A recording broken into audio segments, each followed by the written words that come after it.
Je suis issu effectivement d'un père antillais et d'une mère arménienne.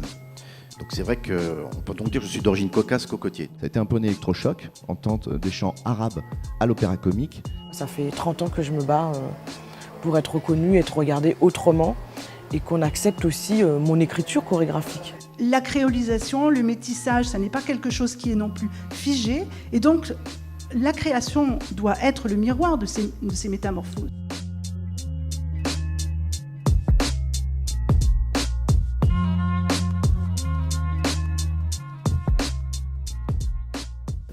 Les issus de la diversité, c'est quand même un truc de fou, ça, quand même. La France est composite et donc nos artistes, eh bien, c'est ça aussi. Par contre, héritier de l'immigration, ça nous plaît beaucoup plus. Que serait la France sans Claude François, sans Aznavour, sans la compagnie créole, sans NTM?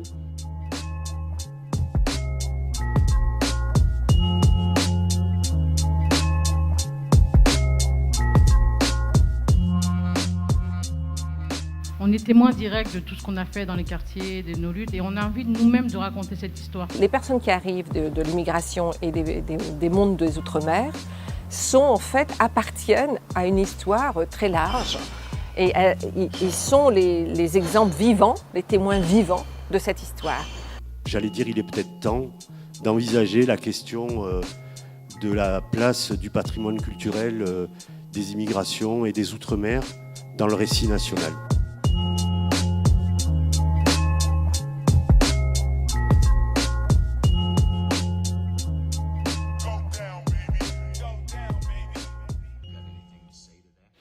On a des problématiques liées à l'absence de visibilité de certaines diasporas issues des faits migratoires du XXe siècle.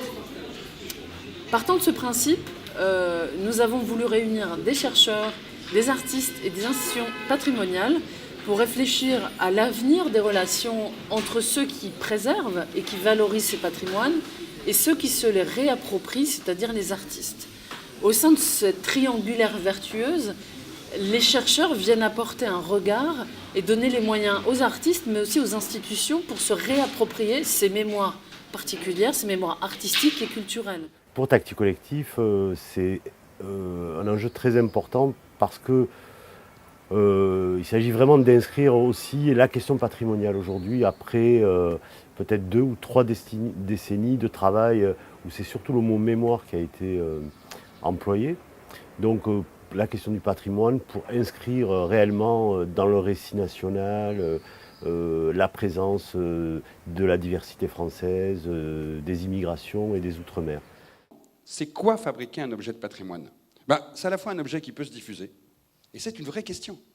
Nous, les associatifs, les cultureux, les chercheurs, on doit se poser la question à un moment de comment on fabrique un outil qui est aussi un objet grand public. C'est-à-dire qu'elle a la capacité d'aller toucher, parce que vouloir être sur toutes les chaînes de France Télévisions, c'est pas simplement poser des capsules et dire au revoir. Comment en 2 minutes, on raconte et de l'émotion, et on entend de la musique ou du cinéma, je pense à Lino Ventura, et on amène un récit qui va trouver une toute petite pierre angulaire autour du parcours migratoire et d'une construction d'un destin, tout en restant aussi dans une dimension émotionnelle. Et ça, c'est quelque chose qui est essentiel, parce que si on ne crée pas de l'émotion, mais que du savoir, nous ne sommes pas dans un objet patrimonial. Et si on ne crée que de l'émotion et qu'il n'y a pas de savoir, on n'arrive pas à travailler sur les mémoires. Donc le challenge qu'on a, et pas que nous 3, puisqu'une série comme ça, c'est près de 25 personnes, aussi bien les expos, la documentation, le travail de recherche, la dizaine d'historiens qui ont travaillé sur le récit.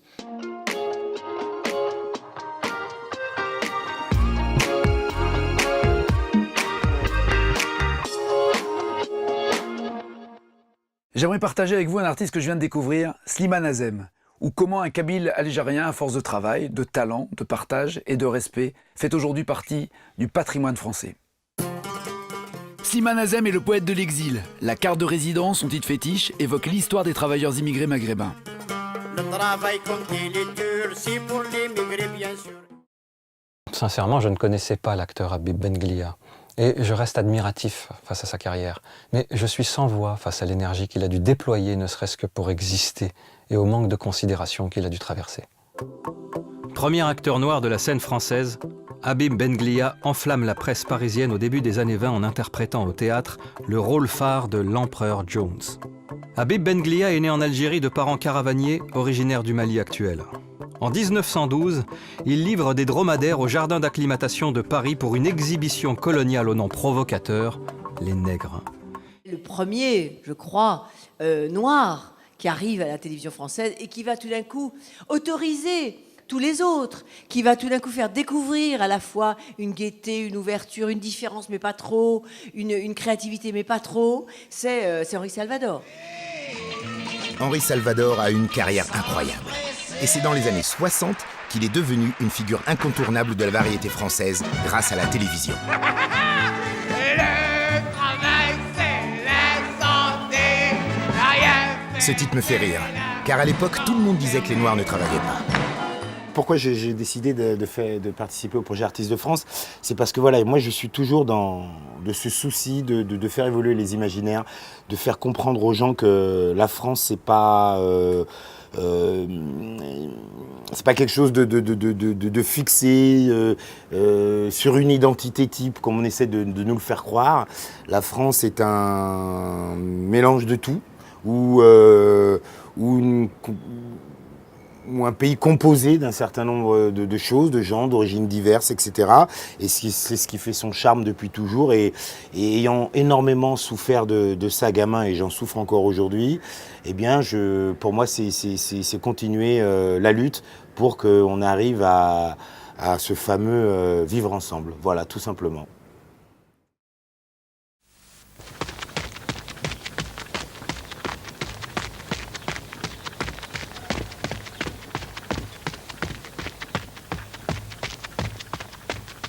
Il y a une demande sociale, ça veut dire qu'une jeunesse aujourd'hui veut se nourrir, veut voir ce qu'elle était la parole dans les années 90 quand le hip-hop a démarré.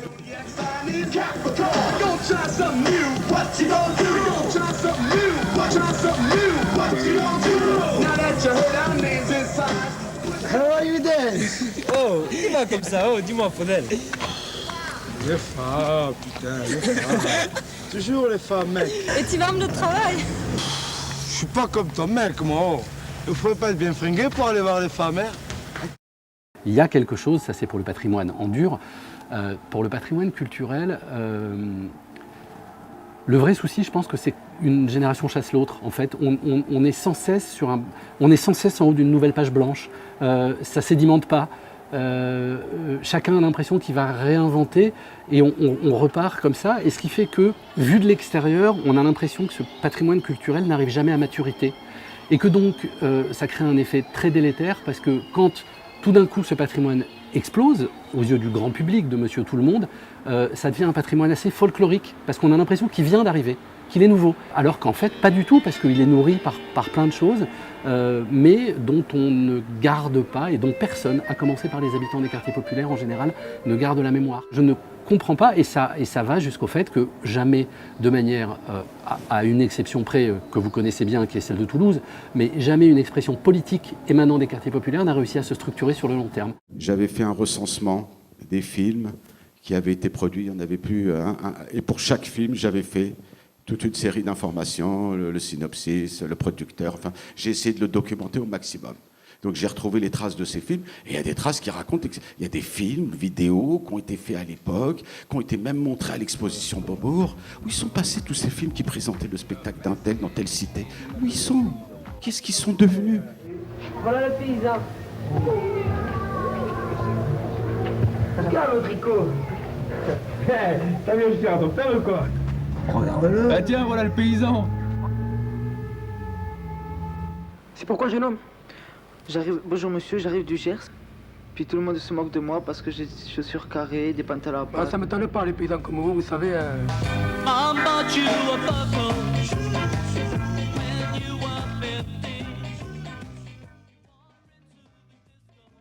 Moteur pour la genèse du tempo, la gamme do, ré, mi, fa, sol, la, si, do. Paris, capitale de la sono mondiale.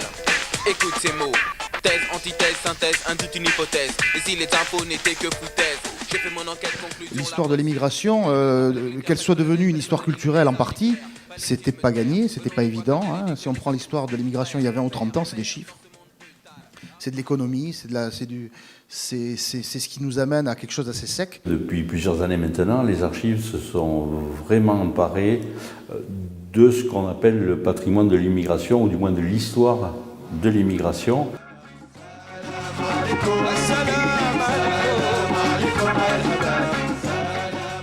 On a commencé dans les années 80 avec l'association Vivons Ensemble au Val-Fouré à Mantes-la-Jolie.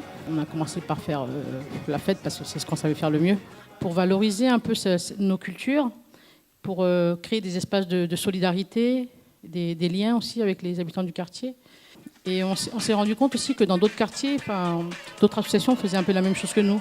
À Toulouse, avec l'association Vite Écrit, à Saint-Étienne, avec le Grain Magique, à Bondy, avec SOS Ça Bouge. Donc on a décidé de mutualiser un peu nos forces et nos réseaux de techniciens, d'artistes. Et petit à petit, on a créé la caravane des banlieues, d'abord dans les années 89.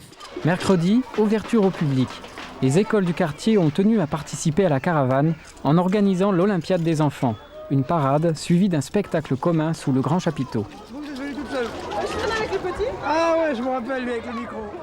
Donc on commence à travailler sur ces archives parce qu'on sait que personne ne le racontera mieux que nous. Et là, on s'est donné du temps, on s'est dit que maintenant il faut le faire. Ça fait 30 ans que les archives traînent dans nos tiroirs ou dans nos placards.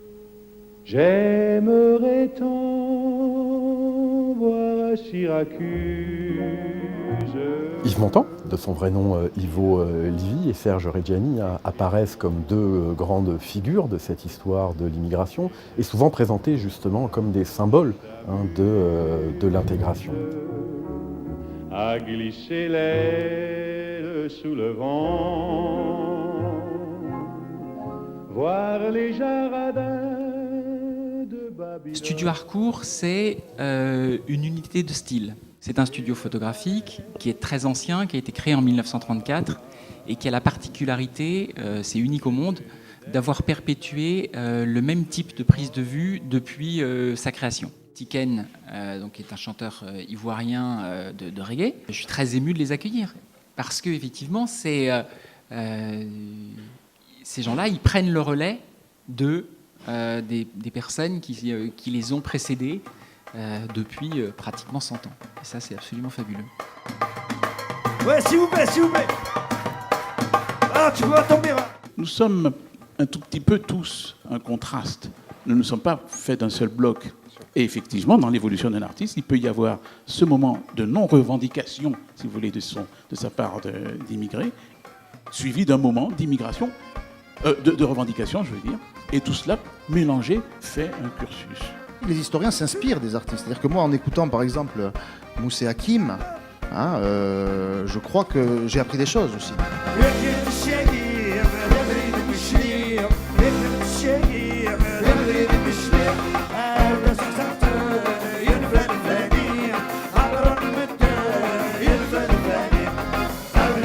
Comment à un moment on en arrive à dire voilà, je vais aussi me faire un moment un peu porte-parole d'un récit, d'un passé, et je vais m'affirmer dans les chansons de l'immigration, ce que peu d'artistes en fait font.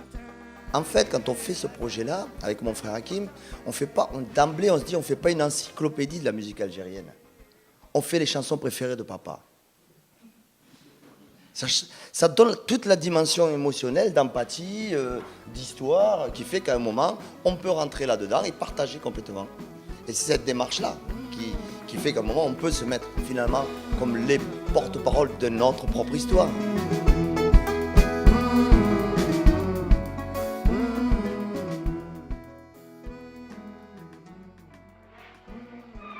Des Égyptiens, des Africains anglophones et naturellement ceux de notre empire.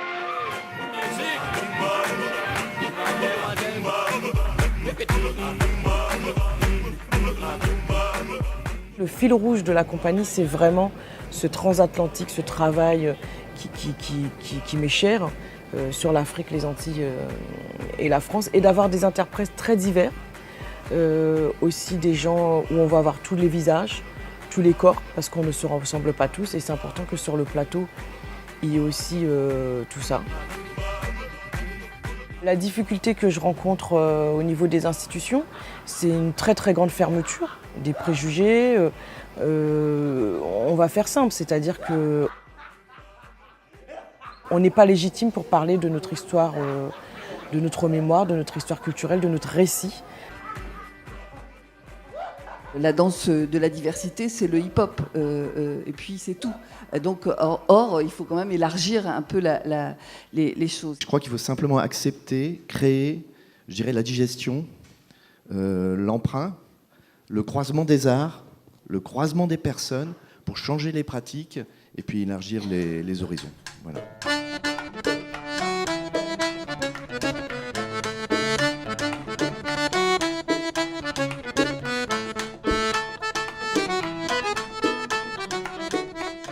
Autant les gens du métier nous font travailler, mais c'est le peuple qui nous fait vivre. Et si le peuple choisit, les décideurs sont obligés de suivre. Aujourd'hui, la représentation de la société telle qu'elle n'est pas faite, elle n'est pas conforme à ce que l'on vit dans notre quotidien. Et c'est normal qu'un certain nombre de gens qui regardent la télé, qui regardent le cinéma, qui lisent la presse, qui lisent les livres, disent « mais je suis où dans l'histoire ? Où est-ce que je suis dans l'histoire ?» Et ça, c'est fondamental. Et là, on a encore du boulot. Avant, il fallait, quand on était un auteur, quand on était un artiste, il fallait trouver un producteur qui devait trouver un diffuseur. Il y avait énormément, c'était une pyramide. C'est l'humanité qu'on a en partage et pas se retrouver à être juste simplement des figures sociales ou des figures économiques ou des figures de statistiques, etc., mais de se dire voilà, on va raconter notre histoire, on va raconter nos histoires. C'est hyper important de considérer l'essor d'Internet comme une grande démocratisation. Il faut renoncer aux catégories racistes qui, historiquement, nous ont été mises dans la tête et qui fait qu'on regarde les gens à travers ces prismes, à travers ces catégories, et non pas à travers ce qu'ils font, ce qu'ils accomplissent, ou elles d'ailleurs, pas seulement ils, elles. Blanches sont mes vertus, la vie te descend, eux te disent va de l'avant. Je ne veux pas, je ne peux pas, je ne sais pas vivre le règne glorieux de sa majesté des mouches. S'ils n'entendent pas qu'ils aillent se faire, mon cœur déjà bat à rebours. La vie dure un hennissement d'un cheval galopant. C'est littéralement qu'il faut le prendre, on ne vit pas suffisamment. Précisément, désespérément, je suis le roi du rock. Perfecto, tout de noir vêtu. Blanches sont mes vertus. Cette vie est écœurante, pourquoi m'as-tu mise au monde, maman? Je ne crois plus, je ne vois plus comment me souvenir que l'homme est bon, ma résurrection sous les auspices d'Aragon. Que l'homme est con, la poésie ne mène qu'au panthéon. La vie dure un hennissement d'un cheval galopant. C'est littéralement qu'il faut le prendre, on ne vit pas suffisamment. Précisément, désespérément, je suis le roi du rock.